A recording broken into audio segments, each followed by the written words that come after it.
संजय राऊत. संजय राऊत म्हणजे खऱ्या अर्थानं हा महाराष्ट्रात एक मनोरुग्ण आहे. नमाजी आहे. 5 वेळचा भोंगा आहे. माझी तर उद्धव ठाकरेंना या ठिकाणी विनंती आहे की एखाद्या चांगल्या मनोरुग्ण तज्ञाला या संजय राऊतांना आपण दाखवा आणि तुम्ही दाखवणार नसाल तर याचा संपूर्ण खर्च रुग्णालयाचा आम्ही या ठिकाणी करतो, पण एकदा याची मानसिक स्थिती निश्चितपणाने आपण या ठिकाणी तपासून बघा. हे बघा, सपकाळ नव्हे साप आहे. खरं तर हर्षवर्धन सपकाळ यांची आमचे नेते आदरणीय देवेंद्र फडणवीस साहेब यांच्यावर टीका करण्याची लायकी सुद्धा नाही. ज्यांचं आयुष्य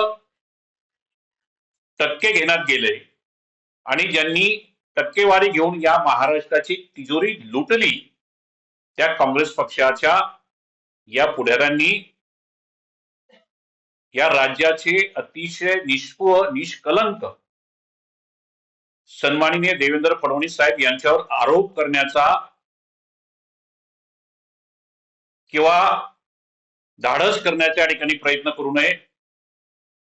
ज्या देवाभाऊंचं मुंबईमध्ये साधं घर सुद्धा नाही, ज्यांच्यावर आजपर्यंत विरोधक भ्रष्टाचाराचा आरोप लावू शकले नाही, ज्यांची स्वतःची शिक्षण संस्था नाही, अतिशय पारदर्शक पद्धतीनं या राज्याच्या राजसकट ते चालवित आहेत, सर्वाधिक लोकप्रिय मुख्यमंत्री म्हणून ज्यांनी ख्याती प्राप्त केली आहे, त्या देवाभाऊंवर टीका करणं या ठिकाणी सोडून दिलं पाहिजे.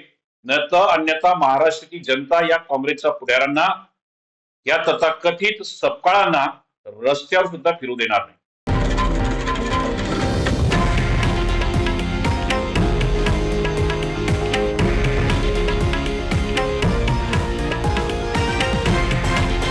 हे आहे देशातील नंबर 1 न्यूज नेटवर्क आणि आपण पाहत आहात TV9 मराठी, एकमेव.